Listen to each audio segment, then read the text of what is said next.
Hazing is far too prevalent. Greek life needs to change. Evelyn Piazza's 19-year-old son, Timothy, died after a night of hazing, according to police.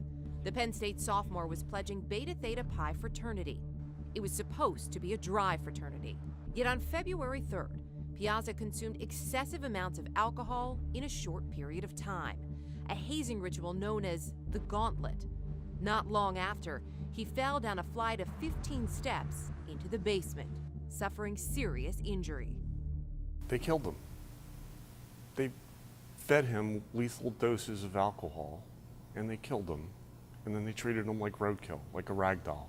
It would be 12 hours before anyone called 911 for help.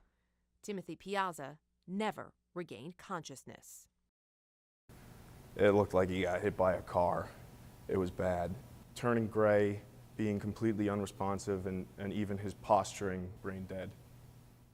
In the wake of Piazza's death, the Penn State chapter of Beta Theta Pi was shuttered.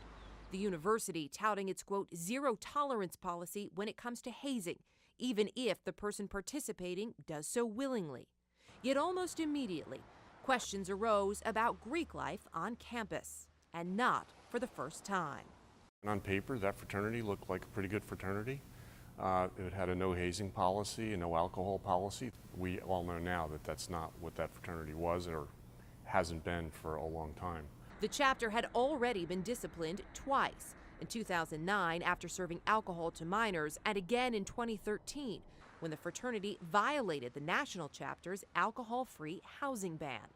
While 2 lawsuits filed against Penn State involving 2 other fraternities allege university officials failed to respond appropriately to persistent problems of hazing and alcohol abuse at its fraternities. In response to those lawsuits, Penn State says it has and will continue to educate its students about these issues and will hold them accountable whenever it learns of such wrongdoing. After Piazza's death earlier this year, the school halted pledging and enacted restrictions on alcohol consumption and social functions within the Greek community.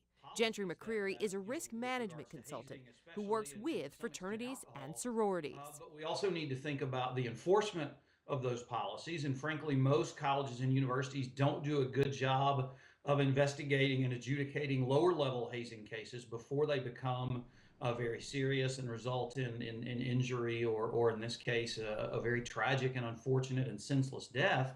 With headlines mounting about hazing incidents on campuses across the country, sometimes despite school policies, there is also a renewed debate about Greek life in general and whether it's time for a change. I don't know that banning fraternities or delaying people's ability to join fraternities is the answer, because people are still going to seek these social opportunities when they go to college. I'd much rather work within the system and work with fraternities as good partners. I just don't think it's realistic. You have alumni who draws these, who are drawn back to the fraternity, who contribute to the school. One area that could make a difference? Age, according to psychologist Peggy Drexler. Have some of the kids wait until they're juniors and seniors and are more mature and develop friendships outside the fraternities so they're not reliant on them exclusively for their social life.